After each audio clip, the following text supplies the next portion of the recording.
Right, so what we look at start off today is how does Satan use trauma to cause mental illness? I don't think we covered that last week. No. Right. Right, so Satan uses trauma to cause mental illness. Now, trauma, it's where that can happen to you, something bad. It's like maybe when I was about 10-year-old, I went down a hill on a bike, I went into a parked car, spun off that, went head first into a wall. And I knew I was going to come off, and I was going, doing the best I could to hold the handlebar steady. No good. I went straight down, poofing off. And there could be a lot of other things causing trauma. But what happens then is, it's very possible at that moment of fear, stress, anxiety, demon goes poof in. Or maybe a demon will wind you up so you're afraid, and at that moment then there's maybe an open door, so they go in. And as we looked at last week, Satan uses a thought. They put thoughts into your mind to trigger emotions. And that can cause you to relapse into things like taking drugs, alcohol, because you're afraid of your future. You might have your benefits cut completely. They say no money for 6 months. And then you're scared, you're terrified. You're afraid of your future. Maybe your children turning against you, hating you. Your wife leaving you, saying, "Oh, you got no money, I can't live here, I'm gone." And these negative thoughts can wipe out a person's faith. It does happen. And when you have no faith, the Holy Spirit doesn't move then. You've got to believe Him, got to trust Him. And that's the domino effect. And if the person had truth and said, well, yeah, I may have problems now, but it's not out of God's ability to fix it, then they wouldn't panic due to fear. And of course, fear doesn't apply to real life, such as a polar bear coming at you, because God gave you fear to save your life. Now you look at a polar bear come out and think, whoa, it's coming at me. But God gave you that fear, so you wouldn't just stand there and go, oh. But He doesn't give a spirit of fear. That's natural fear, self-preservation. But there is a spirit of fear, and that comes from Satan. Now, if you renew your mind and take all the lies coming from Satan captive, you won't have anxiety, you won't have stress, you won't have fear in your life. Demons attack the mind with fear and negative emotions, and these come out of the soul. The devil controls people through their minds, and none of these emotions are real. It's what you imagine it can be. Oh, this could happen, that could happen. You become afraid of it.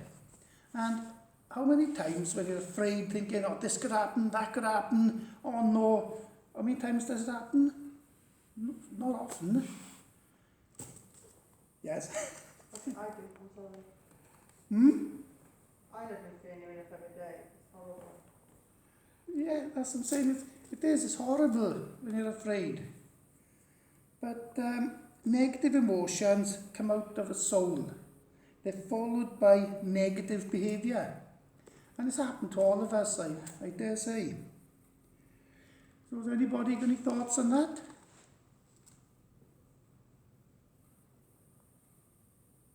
Yeah, we've got to be so careful because I've noticed,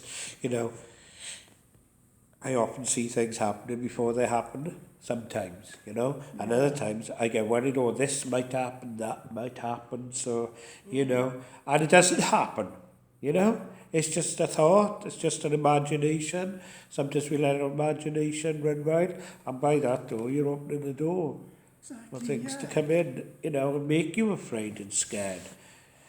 It's like we said yesterday, last week. You've got to stop the thoughts straight away. Exactly, yeah. Control it. And they'll feed on your fear. I'll give an example which you all, I think, just involve you know, when I was a kid, I lived in a house that had a poltergeist in it, and they would do things to get you scared. And you would be terrified, especially 1 or 2 days that I was home alone and they played up, and I had such fears I've never felt in my life. And I completely understand people are scared. I was too scared to move even. That's how bad it was. Why? Because they were doing things in the house. I was alone, I was a kid, and I was full of fear, terror. So yeah, they feed on it. They do things to get these emotions to rise in you, and then they feed off it. It's a clever way of doing things, isn't it? They're very well organised, they know exactly what they're doing. Now, demons, they're clever. They attack your brain. And mental health demons reside in the brain. And because we think that's where your thoughts are, and your emotions, and that's what they do, they reside in your brain. Now, there's a part of the brain called the amygdala. I know, it's funny names they give them, but there we are. And this acts like a thermostat. And it sort of regulates things, your emotions, and our normal base anxiety level. And as anxiety levels rise, as a response to things such as bereavement, work, stress, money worries, which a lot of people are going through at the moment, and that's external stress, then the amygdala's needle is pushed up, if you can imagine what I'm saying now, to the anxiety zone. Under normal circumstances, this needle returns back down to normal levels after the event. But when you experience stress, anxiety, and it's relentless, it's coming all the time, like if you're going to lose your house maybe, and you think, oh, I'm going to be out on the street, and I got kids, what do I do?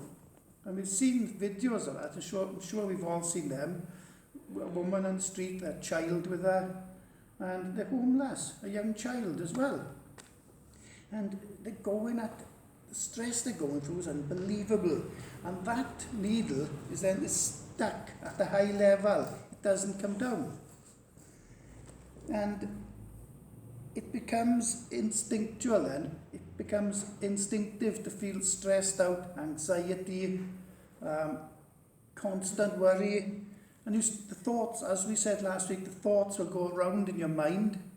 And even if they weren't going to go around, demons whisper thoughts into your mind. And as I said last week, what they do is they don't say, you are stressed. They say, I am stressed. You think then it's your thought. The subconscious mind controls all the body's systems.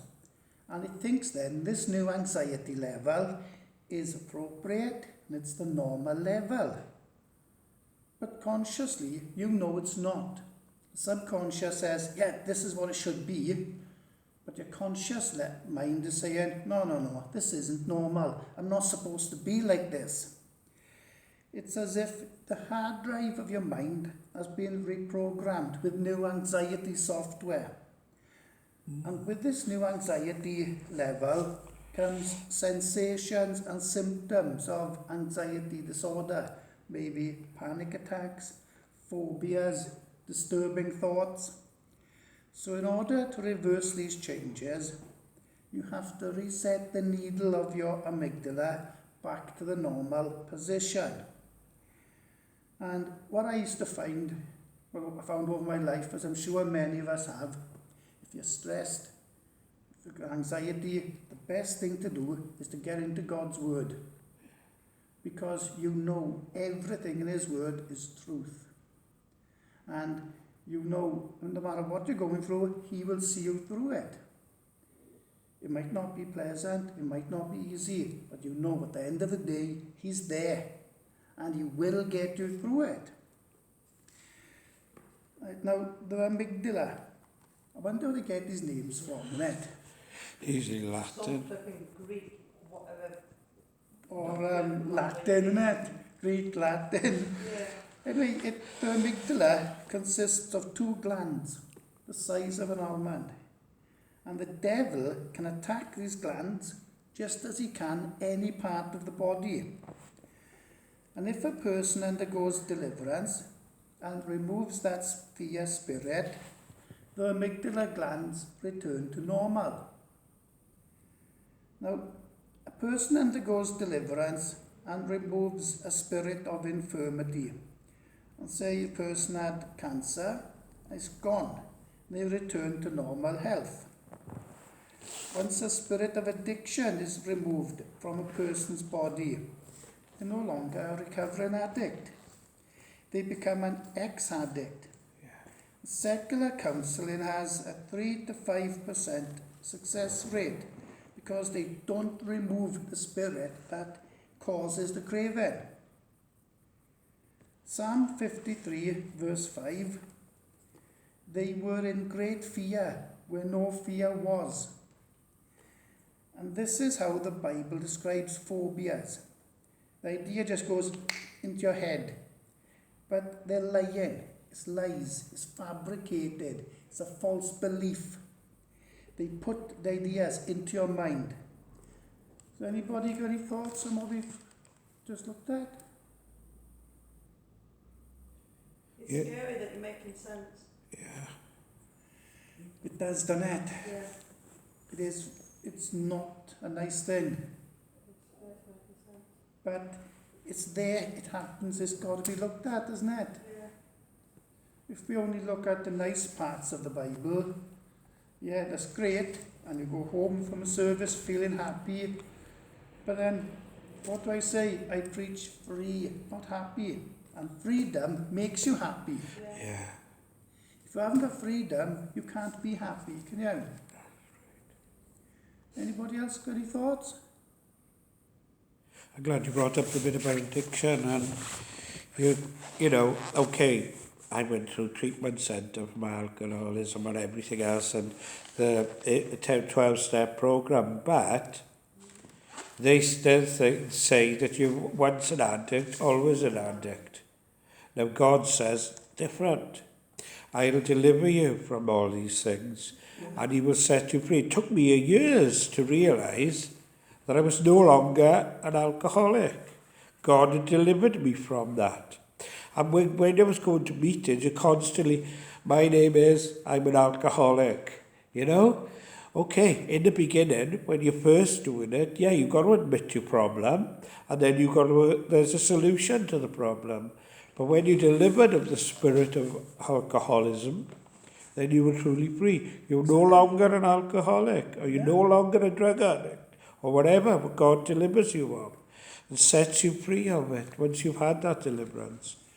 Yeah, there's a lot in that, Sean. When you first go and the people say they're an alcoholic, I think I would be more inclined to rephrase it differently.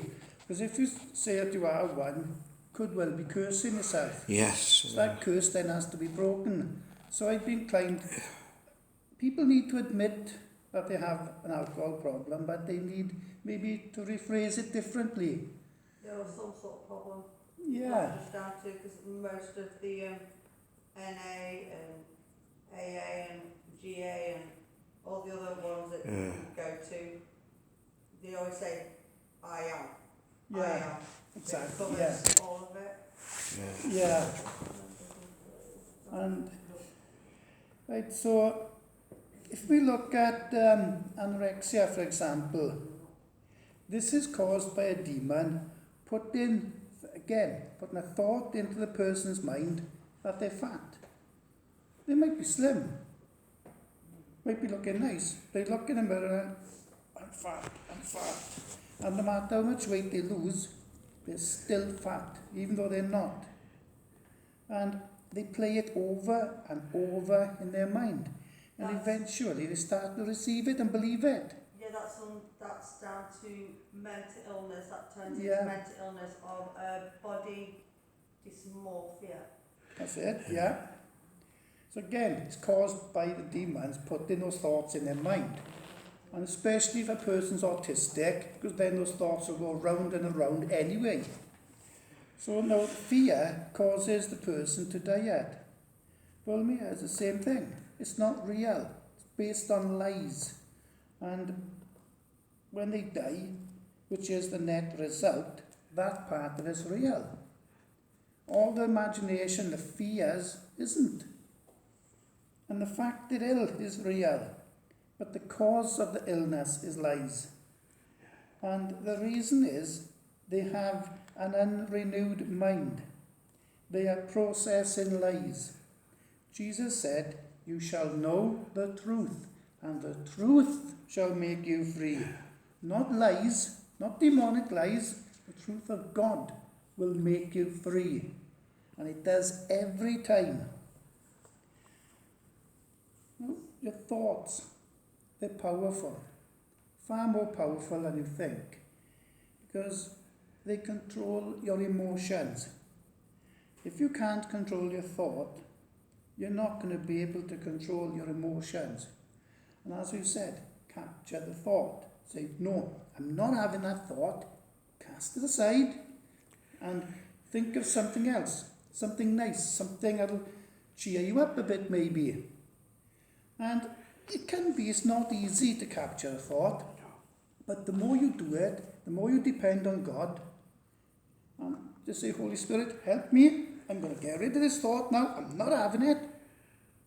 You will do it eventually. And the more you capture that thought, crush it. Because squeeze it because it's a lie. You just go away. Then the more you do it, you find it'll get easier and easier each time. Yes. Now, fear and lust demons. These attack in the night. It's called sleep paralysis. Now, when a person has fear spirits, demons can attack you in the middle of the night. And if you don't take these thoughts of fear captive, then these fear spirits will take control of your life. They will start attacking you at night. You'll have nightmares, repetitive bad dreams, and eventually they'll start to attack you during the day. That's well known. People have been driving their cars, then as they're going along, the demon starts attacking them. And they can't handle the car properly then. And that becomes dangerous, which is what they want. Right, if anybody, I don't know if you all know what sleep paralysis is. You wake up in the night, your body's completely frozen. You're wide awake, you can't move. And you may feel a spirit pinning you down, holding you there, and you think, what's going on here? And until you learn how to deal with it, the only option you have is to ask God for help. And He will help. There's no two ways about it. He will help. And it's even been known that people have heard, when they've asked God for help, the demon is lifting off them. And the demon's even been heard expressing its anger at being made to leave the person. The demons have been heard swearing and saying all kinds of things. That's their anger. Again, that's an emotion, but the demons, who cares about them anyway? And most mental illnesses actually start with a spirit of rejection.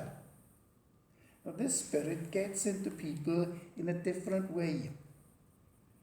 And there's a few different ways. And the first one is in the womb, at the moment of conception. I'll just slightly divert then. I remember I was helping somebody once. I'm picking my words here. And a demon had manifested, and it was arguing. And I asked it, when did you get into this person? And they said, at the moment of conception. And I suspected that anyway. And I said, will that answer stand in the judgment? He went, yes. And this was arrogant and cocky, full of itself. And it confirms a lot of what I've been reading and what I actually did suspect. And secular research has shown that the fetus picks up information from its environment. It absorbs stress, pain, and many other things. And there's a number of ways curses can come upon the fetus in the womb. For example, a woman gets married, then she gets pregnant, but for some reason or other it causes a lot of stress. That can get transferred to the womb. And sometimes parents have children too close to each other and there's not a long enough time gap in between the pregnancy. And sometimes that can cause a lot of stress. Because you might think, oh, just had one and we can't afford this one. And so many reasons. We've covered the next one, which is money worries, unexpected pregnancy, they can't afford the child. And another one is the mother has fear of the birth. And that's common, very common. There are different types of fears about giving birth, and these fears can transfer to the womb, opening a door for a rejection demon to enter before the fetus, before it's born. And I know a woman once, and she always said, oh, I'll never have any more kids. I can't go through childbirth again. Oh, no. But then she'd say to her husband, I want the baby. And then she'd change her mind due to the fear. Now, I can understand that to a point. Not like a woman can, obviously, and I wouldn't claim to. But it does happen. And sometimes a pregnancy can pop up when the couple's thinking of getting divorced. Maybe attempting an abortion, and it's common for someone to talk about or think about an abortion, and that opens the way for a spirit of rejection to enter. It enters the womb that way, attacking the child. And I know somebody whose mother thought of having an abortion, but she didn't, and he's an adult and he's got problems. A lot of problems. Maybe the parent found out before the birth what sex the baby is, as is common today, and it's the wrong sex, and they think, oh no, I wanted a girl, I'm having a boy, oh no. Does anybody have any thoughts on what we've looked at so far?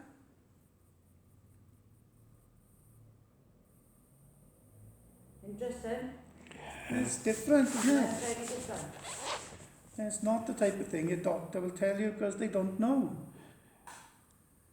And like I say, I've come across somebody who demons went into at the moment of conception. And you wouldn't think at that moment, even before a single cell is formed, they're in. It is, yeah. Anybody got any thoughts? I've got a question. What's that? I want to just talk about rejection. Yeah, You know, to reject a child at birth, yeah. and with that, throughout the childhood, is there like a curse then? There is a curse of rejection, but it's quite easily broken. It's like any other curse. They're so easy to break. If a parent rejected a child, they don't need the child's involvement to break it. The parent can do it anyway, because the curse starts with the parent and it goes down. So a parent can do it quite easily. They've just got to renounce what they did, confess it's a sin, and then break it quite easily. It's not a problem. Even now we could do that for it. Oh yeah. It's so simple. It's easy, so unbelievably easy. And the thing is, people are going through so much because of curses, and these things can be just broken, no problem. So I could say it's quite easy. And then what you might find is, if there's a bad relationship between that parent and a child, that parent renounces what they did, breaks the curse, then very often we find the relationship gets better because it's no longer the curse of rejection. Like I say, it's never a problem breaking a curse. It's one of the easiest things you can do once you know what you're doing. I've done it countless times. Curses over people, curses over areas of land, I've done it. In fact, that was one of the first things I did when I learned spiritual warfare. There was a place where people were walking past, they were saying they could feel somebody looking at them. So being me, I went straight down there and broke curses, and there was nothing like that been said since. So it's so easy. Psalm 58 verse 3. The wicked are estranged from the womb. They go astray as soon as they be born, speaking lies. And this means that the child gets infected from the womb, and they can turn out, once they're born, they can turn out to be a very nasty piece of work. Not always, but they can. Hosea 9:11. As for Ephraim, their glory shall fly away like a bird from the birth and from the womb and from the conception. Now here, God's talking about Israel, and they are worshipping of false gods. And a demon enters the womb, which is why some kids are born bad from the moment they're born. And if the parents are worshipping demons, false gods, it comes down the generational line. Then there's a curse. Second way they can enter, so first way is in the womb. Second way is childhood. And a spirit of rejection can enter a person during childhood. Now, they may have physical disability or physical imperfections that they subconsciously think about all the time.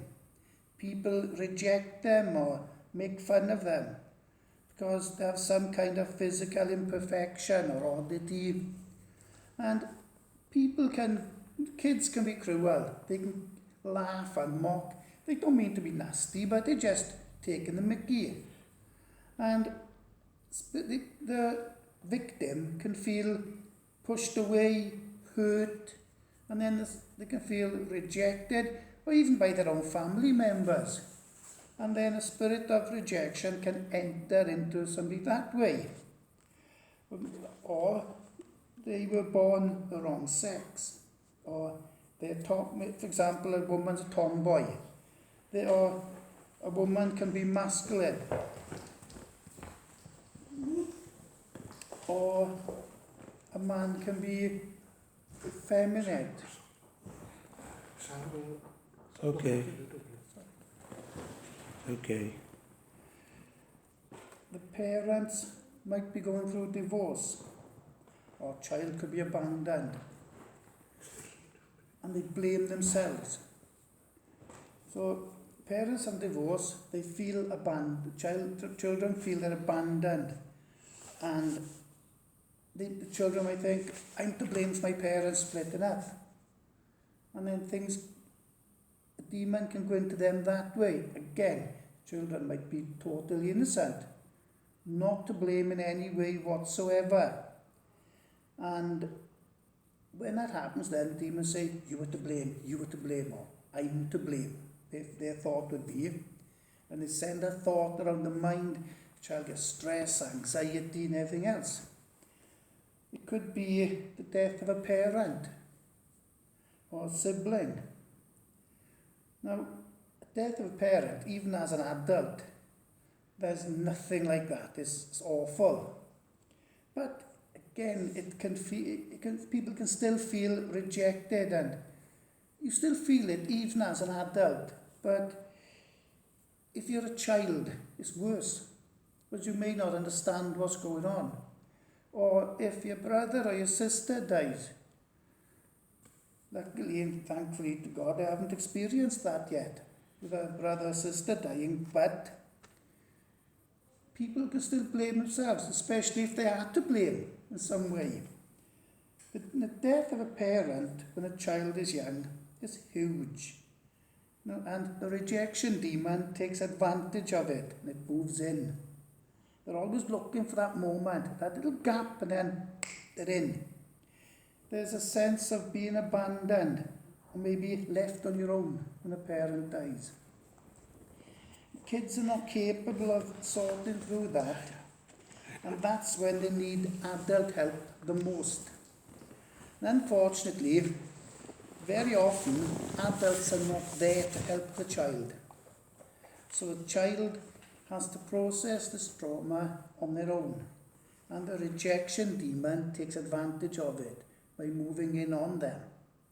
And as I said, it's hard enough for an adult to deal with that. But for a child, I remember as a child, I had a dream. I woke up in bed and I was sobbing. My mother came in and said, "What's the matter, Wayne?" I said, "I dreamt you died." And I remember it clearly. And in the dream, my mother was there dying, and my father said, I was sobbing. My father said, "No, don't cry, Wayne, make your mother's last hours happy." I'll never forget it. I must have been 7, 8 years old. And so I can stand to an extent what a child goes through. Because to me at that time I did. Maybe a demon, but I thought a dream in my mind, who knows? And there's also bullying. Now this is a huge problem. There's a lot of people getting bullied. And it's really bad. And the rejection demon loves it. Because the child, or maybe an adult even, is getting bullied. And they have a sense of fear. And the child feels hopeless. They want to get out of that school. Maybe they want out of their life even. And they want to turn around and run, scarper, and get out of the situation. But if they're in school, they can't. It's impossible. They have to go there. And the fear and rejection demons can get in easily then. It creates a perfect environment for them. And the person who's being bullied never feels like they're being accepted. But they might feel they're not accepted by so-called friends in school, but God always accepts them. He more than accepts them. He wants